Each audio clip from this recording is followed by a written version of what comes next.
Hello, very good morning. तो चलिए जी, आज हम क्या पढ़ेंगे।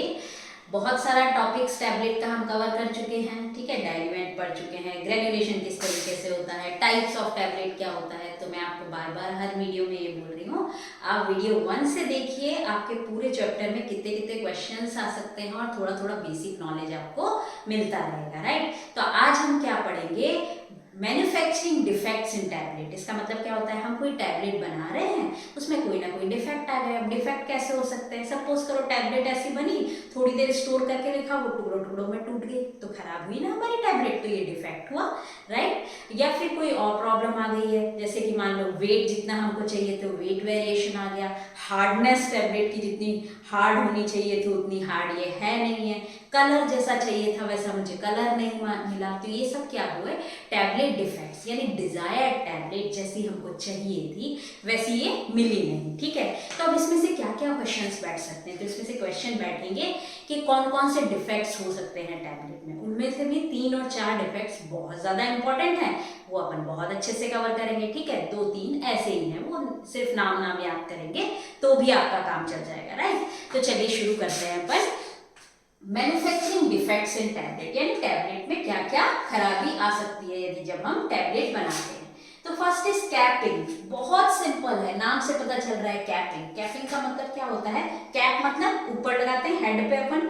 तो ये नहीं, मान ली सपोज करो ये अपना टैबलेट है, इसका यदि ऊपर वाला पोर्शन यदि टूट के अलग हो जाता है ना, ऊपर वाला यानी क्राउन पोर्शन जिसको बोलते हैं अपन, ये मान लो अपनी टैबलेट है, इसके ऊपर से ऐसे कट के अलग होगी टैबलेट, देखिए। या फिर बॉटम वाला पोर्शन या फिर नीचे वाला पोर्शन कट के आ जाता है, यानी इसकी बॉडी तो वैसी की वैसी है, टॉप पोर्शन टूट गया या बॉटम पोर्शन टूट गया, तो उसको इन्होंने क्या बोल दिया, कैपिंग, ठीक है ना। नाम से पता चल रहा है, नाम से याद रखिएगा, कैप यानी अच्छा टॉप या बॉटम पोर्शन अलग होना चाहिए। तो यही यहाँ पे लिखा हुआ है, पार्शियल और complete removal of top and bottom portion of the tablet, ठीक है। तो आपको केवल टॉप और बॉटम पोर्शन रिमूवल याद रखना है, किसमें, कैपिंग में। और किससे याद रखेंगे, कैप से, यानी टॉप पोर्शन, राइट। अब देखिए दूसरा है अपने पास, एक और डिफेक्ट आ सकते हैं, यानी टैबलेट ऐसे टूट जाती है ना, ये तो समझ में आ रहा है ना आपको, राइट। लेमिनेशन, लेमिनेशन का मतलब है, सपोज करो मैंने कॉम्बीफ्लेम ले ली, कॉम्बीफ्लेम टैबलेट देखिए ऐसी लंबी सी होती है जो ये है ना।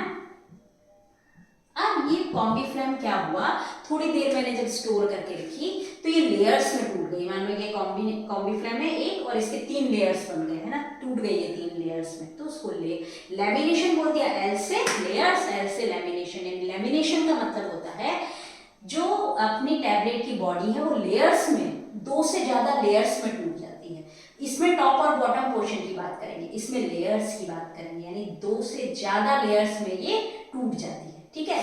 तो 2 क्वेश्चन आपके बन गए यहाँ पे। कैपिंग का मतलब क्या होता है, टॉप और बॉटम, कैपिंग का मतलब हुआ टॉप और बॉटम पोर्शन रिमूवल। लेमिनेशन का मतलब हो गया 2 से ज्यादा लेयर्स में हमारी टैबलेट टूट गई, दोनों में अंतर है, राइट। अब ये दोनों प्रॉब्लम दूर कैसे की जा सकती है, ये भी क्वेश्चन बैठ सकता है। तो इसको दूर करने के लिए हमको टैबलेट किस मेथड से बनानी पड़ेगी, प्री कंप्रेशन और स्लगिंग मेथड। अब ये प्री कंप्रेशन और स्लगिंग मेथड क्या है, ये मैंने आपको मेथड्स ऑफ ग्रेन्युलेशन में वैसे पढ़ा दिया है, बट फिर भी मैं आपको बता देती हूँ थोड़ा सा। प्री कंप्रेशन या स्लगिंग मेथड में कुछ नहीं होता है।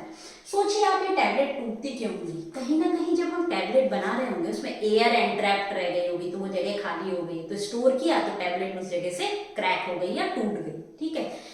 प्री कंप्रेशन या स्लगिंग मेथड क्या होता है, पाउडर जो होता है, अब आप बहुत सिंपल सी बात है कि पाउडर यदि पाउडर फॉर्म में होगा तो वो ज्यादा मॉइस्चर या एयर एब्जॉर्ब करेगा, तो उसको क्या किया जाता है, पहले एक लूज टैबलेट की फॉर्म में कन्वर्ट कर लिया जाता है, large loose tablet, desired tablet नहीं, ऐसे बड़ी सी टैबलेट बना ली, उसको रख लिया, फिर हमको जब बनाना है फिर उस लूज टैबलेट से क्या किया, सबसे पहले इसमें लूज टैबलेट बनाई, फिर उस टैबलेट को छोटे छोटे टुकड़ों में तोड़ के सेम साइज के ग्रैन्यूल्स यानी टुकड़े बना लिए सेम साइज के, फिर फाइनली जो सेम साइज के ग्रैन्यूल्स है उनको कंप्रेस किया। यदि आपको इसकी डिटेल देखनी है तो ग्रेन्युलेशन मेथड में देखिए, यहाँ केवल इतना सा याद रखिए, प्री कंप्रेशन यानी टैबलेट बनाने के पहले एक बड़ी टैबलेट बना ली जाती है, पाउडर फॉर्म में पड़ा ना रहे, ताकि वो है ना पाउडर फॉर्म में पड़ा रहता है, वो ज्यादा मॉइस्चर या एयर एब्सॉर्ब करता है, तो बड़ी लूज टैबलेट बना ली जाती है, फिर उसको छोटे छोटे टुकड़ों में तोड़ा जाता है दोबारा से, ठीक है। अब छोटे छोटे टुकड़ों में तोड़ के फिर टैबलेट बनाई जाती है, तो इसलिए प्री कंप्रेशन हो गया ना, यानी एक बार तो फाइनल कंप्रेशन, उससे पहले भी हम कंप्रेशन कर रहे हैं, राइट। तो इसको बोला जाता है प्री कंप्रेशन या स्लगिंग मेथड। स्लग है ना वो टैबलेट का लूज बंडल जैसा जो बनाया है, उसको स्लग बोलते हैं, ठीक है। डिटेल आप जरूर देखिएगा इसका, क्योंकि इस पे भी क्वेश्चन बैठता है, राइट। तो अपना 3 क्वेश्चन कवर हो गए। कैपिंग समझ में आ गया आपको, लेमिनेशन समझ में आ गया, और इसको दूर किससे करेंगे, कौन सा मेथड, यहाँ सिर्फ नाम याद रखना है, प्री कंप्रेशन और स्लगिंग मेथड। और इस अब फ्रायाबिलेटर टेस्ट क्या है। फ्रायाबिलेटर टेस्ट वैसे मैं आपको पूरे जो टैबलेट के टेस्ट होंगे उसमें कराऊंगी, लेकिन यहाँ मैं आपको बताती हूँ, हम फ्रायाबिलिटी टेस्ट, जैसे हमने टैबलेट बना ली, उसके बाद उसका फ्रायाबिलिटी टेस्ट किया जाता है ना। फ्रायाबिलिटी टेस्ट किससे किया जाता है कि कहीं ये स्टोर करने पे इसका कैपिंग और लेमिनेशन प्रॉब्लम तो नहीं आ जाएगा, यानी ये टूट तो नहीं जाएगी, ये क्रैक तो नहीं हो जाएगी। इसके लिए कौन सा टेस्ट किया जाता है, फ्रायाबिलिटी। यानी फ्रायाबिलिटी टेस्ट किसके लिए, फ्रायाबिलिटर यानी मैंने नाम लिख दिया है, फ्रायाबिलिटी टेस्ट, ठीक है। फ्रायाबिलिटी टेस्ट किसके लिए किया जाएगा, कैपिंग और लेमिनेशन के लिए। इसमें कुछ भी नहीं है, देखिए एक राउंड सा प्लास्टिक का बॉक्स जैसा होता है, उसमें क्या करा, टैबलेट डाल दी और उसको जल्दी से घुमाया, ठीक है ना, कुछ पर्टिकुलर स्पीड पे उसको घुमाया जाता है, वो मैं आपको टेस्ट में बताऊंगी किस स्पीड पे घुमाते हैं। इसको घुमाने के बाद टैबलेट टकराई नहीं इसकी वॉल से और आपस में, तो वो कितनी फ्राइबल होती है, यानी कितनी टूटती है, कितनी क्रैक होती है। यदि ज्यादा हो रही है तो इसका मतलब वो टैबलेट अच्छी नहीं है और बाद में जाके उसमें कैपिंग या लेमिनेशन प्रॉब्लम आ सकती है, ठीक है। तो अपने को तो इतना सा याद रखना है कि कैपिंग और लेमिनेशन प्रॉब्लम के लिए कौन सा टेस्ट लगाया जाता है, तो फ्रायाबिलिटी टेस्ट लगाया जाता है। चलिए तो 2 और मैन्युफैक्चरिंग डिफेक्ट्स पढ़ते हैं जो भी इंपॉर्टेंट है। तो उन मैन्युफैक्चरिंग डिफेक्ट्स को पढ़ने के से पहले वही जो मैं पिछले 2 वीडियो में लगातार करा रही हूँ कि टैबलेट की हल्की सी वर्किंग देखते हैं, ताकि ये वाला मैन्युफैक्चरिंग डिफेक्ट आपको इजीली कवर हो जाए, राइट। मैंने आपको पिछले 2 वीडियो में भी वर्किंग ऐसे ही बताई थी, ताकि आपको याद होने लग जाए चीजें, राइट। तो देखिएगा, पहले भी मैं बता चुकी हूँ टैबलेट की हल्की सी वर्किंग, पूरा मेन प्रोसेस नहीं बताऊंगी मैं। देखिए एक हॉपर होता है, आपको पता है पाउडर से टैबलेट बनाने के लिए फर्स्ट इसको किसमें कन्वर्ट किया जाता है, ग्रेन्यूल्स में। क्यों, पाउडर्स के जो छोटे छोटे पार्टिकल्स होते हैं वो अलग अलग साइज के होते हैं, तो सेम साइज के छोटे छोटे ग्रेन्यूल्स बना दिए जाते हैं। अब उन ग्रेन्यूल्स को टैबलेट मशीन, पंचिंग मशीन में एक हॉपर होता है, उसके थ्रू पास किया जाता है, उसमें डाला जाता है। वहां से ये ग्रेन्यूल्स लुढ़कते लुढ़कते कहाँ पहुंच जाते हैं, कैविटी में पहुंच जाते हैं, जिसको बोला जाता है डाइस कैविटी। अब इस कैविटी में पहुंच गए, यहीं पे अपनी टैबलेट बननी है भाई, ठीक है ना। तो आप देखिएगा यहाँ पे क्या होता है, इस कैविटी में ऊपर अपर पंच लगा होता है, नीचे लोअर पंच लगा होता है, बीच में ग्रेन्यूल्स भरे हैं। अपर पंच नीचे आया, लोअर पंच ऊपर आया, ऊपर गया, दोनों के बीच में ग्रेन्यूल्स कंप्रेस हो गए और हमारी टैबलेट बन गई, राइट।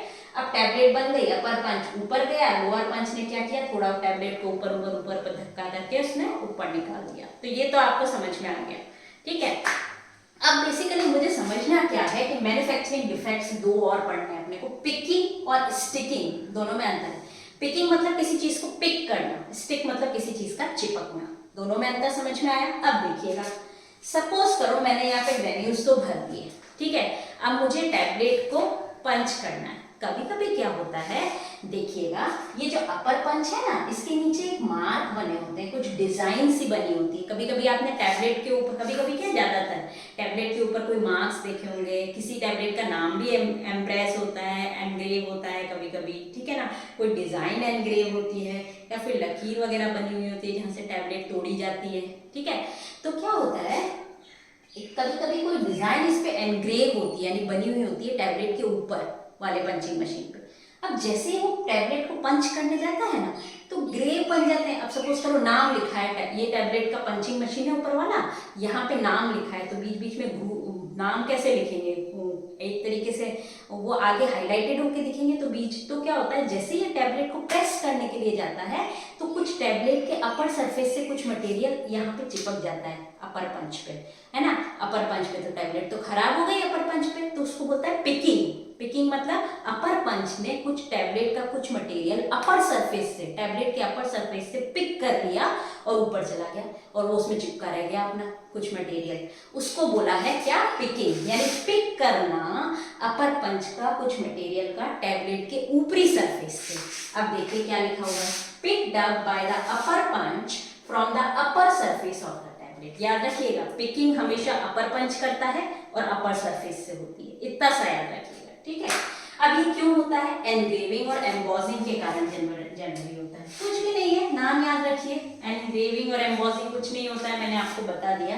अपर मंच पे कभी कभी कुछ मार्क्स होते हैं, कोई नंबर लिखे हुए हैं, नाम लिखा हुआ है किसी मेडिसिन का, या कोई डिजाइन बनी हुई है, तो जैसे पंच किया तो उस डिजाइन में चिपक के मटेरियल चला गया, ठीक है। तो इसको तो क्या बोल दिया?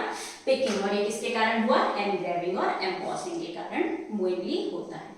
अब भाई स्टिकिंग क्या होती है? स्टिकिंग का मतलब होता है चिपकना।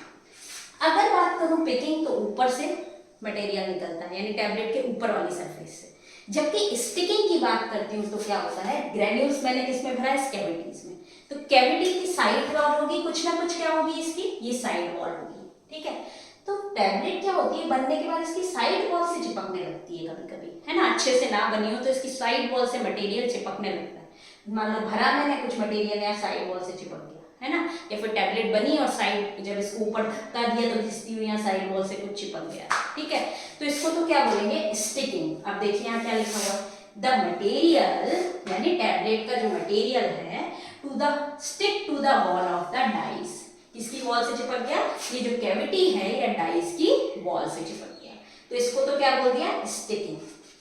पिकिंग मतलब अपर पंच और सरफेस को ऊपरी सरफेस से मटेरियल को पिक कर लेना, निकाल देना, चिपक के अपर पंच में लगा रह गया थोड़ा सा, है ना। कभी कभी अपन खलबट्टे में पीसते हैं अदरक, तो अदरक उस पर चिपक के नहीं रह जाता, वैसे का वैसे। स्टिकिंग मतलब वॉल से, है ना, साइड वॉल से चिपक गया। तो ये तो अपर सरफेस से रिलेटेड है, और ये जो अपना है स्टिकिंग जो है, the wall of dice, dice की वॉल से रिलेटेड है, राइट। तो इन प्रॉब्लम्स को दूर करने के लिए क्या यूज किया जाता है? Colloidal silica. नाम याद रखिए, सिर्फ, ज्यादा कुछ नहीं याद रखना है।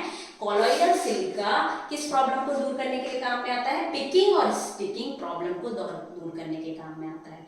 अब आपको पिकिंग भी समझ में आ गया होगा, स्टिकिंग भी समझ में आ गया, कैपिंग भी समझ में आ गया, लेमिनेशन भी समझ में आ गया। अब हम समझेंगे दो और नए डिफेक्ट्स, उसके बाद खत्म। चलिए, दो डिफेक्ट्स हम और पढ़ते हैं, जिसमें एक तो बहुत ही इंपॉर्टेंट है, बार बार पूछते हैं, मॉटलिंग। क्या, कौन सा डिफेक्ट्स पढ़ाऊंगी? मॉटलिंग। मॉटलिंग में बस इतना से याद रख लेना, कलर का अनइक्वल डिस्ट्रीब्यूशन होता है, यानी टैबलेट का जैसा डिस्ट्रीब्यूशन, जैसी कलर में दिखनी चाहिए हमारी टैबलेट, वैसी दिख नहीं रही है, राइट। तो अनइक्वल डिस्ट्रीब्यूशन ऑफ कलर, यानी कुल मिला के मॉटलिंग किससे रिलेटेड है? कलर के अनइक्वल डिस्ट्रीब्यूशन से, यानी कलर का प्रॉपर डिस्ट्रीब्यूशन नहीं याद रखना। तो दो वर्ड्स यदि आपको याद रह जाएंगे तो ये मॉटलिंग याद रह जाएगा। मॉटलिंग रिलेटेड है कलर से। अब डिफेक्ट्स हैं, तो कलर में डिफेक्ट होगा, यानी कुछ ना कुछ इक्वल डिस्ट्रीब्यूशन नहीं हो रहा होगा, प्रॉपर कलर नहीं हो रहा होगा, राइट। तो मॉटलिंग याद रखना है, किससे रिलेटेड है? कलर से। नेक्स्ट अपने पास है डबल इंप्रेशन। डबल इंप्रेशन नाम से समझ में आ रहा है ना। मान लीजिए कि टैबलेट है, उसके ऊपर कुछ ना कुछ एनग्रेविंग या एम्ब्रॉसिंग होती है, मैंने आपको ये बताया, कुछ ना कुछ लिखा होता है। अभी मैंने आपको बताया था अपर पंच, पिकिंग के लिए, लेकिन अब मैं आपको बताती हूँ, यदि कोई डिजाइन मान लो लोअर पंच पे बनी हुई है, ठीक है, ये और ये टैबलेट पे या हमारी डोजेस फॉर्म पे हमको प्रिंट करनी है, राइट। तो कभी कभी क्या होता है, लोअर पंचिंग मशीन सपोज करो 2 बार प्रिंट कर दिया उसको, ठीक है, 2 बार प्रिंट कर दिया, उसको क्या बोल दिया इन्होंने? डबल इंप्रेशन, ठीक है। 2 बार प्रिंट कर दिया तो डबल इंप्रेशन। तो लोअर पंच से रिलेटेड ये प्रॉब्लम है, डबल इंप्रेशन। तो हमको किसके मूवमेंट को कंट्रोल करना पड़ेगा? तो लोअर पंच के मूवमेंट को कंट्रोल करना पड़ेगा। तो देखिए यहाँ पे क्या लिखा हुआ है, occurs when the lower punch has a monogram. Monogram यानी कुछ ना कुछ डिजाइन बनी हुई है, कोई मोनोग्राम है, कोई लोगो है, और सम एनग्रेविंग ऑन इट, कुछ एनग्रेविंग है, कुछ है ना, डिजाइन वगैरह है, सब कुछ उसी से रिलेटेड है ना। उसके कारण ये होता है। और उसमें क्या होता है? Control undesirable movement of lower punch. तो हमको इसको ठीक करने के लिए क्या है? Undesirable movement of lower punch को कंट्रोल करना पड़ेगा। ऐसा नहीं है 2 बार मूवमेंट कर जाए तो 2 बार इंप्रेशन हो जाएगा उस पर, ठीक है। तो अब देखो, नेक्स्ट 2 अपने को सिर्फ नाम याद रखने हैं, है ना। मॉटलिंग समझ में आ गया, कलर से रिलेटेड है, इक्वल डिस्ट्रीब्यूशन नहीं है, डबल इंप्रेशन, 2 बार छप जाना कोई चीज। नेक्स्ट है अपना वेट वेरिएशन, यानी जितनी वेट की टैबलेट हमको चाहिए उतना वेट हमको मिला नहीं। और लास्ट है अपना क्या? Hardness variation. हार्डनेस वेरिएशन का मतलब क्या? जितनी हार्ड टैबलेट मुझे चाहिए उतनी मिली नहीं, राइट। तो अपन रिवाइज कर लेते हैं फटाफट। आप यहीं पे क्लास के जैसे लीजिए इसको, आपको डेफिनेटली बहुत सारे क्वेश्चंस कवर होंगे। कैपिंग, टॉप और बॉटम पोर्शन का अलग होना, राइट। सेकंड, लेमिनेशन, 2 से ज्यादा लेयर्स में टूट जाना, राइट। और उसके बाद इसको दूर कैसे किया जा सकता है? प्री कंप्रेशन मेथड के द्वारा। इसका टेस्ट कौन सा है? फ्रायबिलिटी टेस्ट है।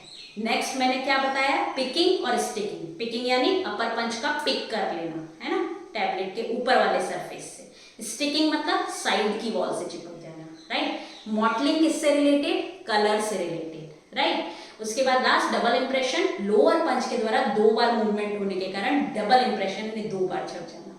नेक्स्ट क्या है? वेट वेरिएशन और हार्डनेस टेस्ट, ठीक है ना, हार्डनेस वेरिएशन। तो ये सब आपके हो गए टैबलेट डिफेक्ट्स, आपको याद हो गए होंगे, ये बहुत इंपॉर्टेंट है, आप जरूर याद रखिएगा।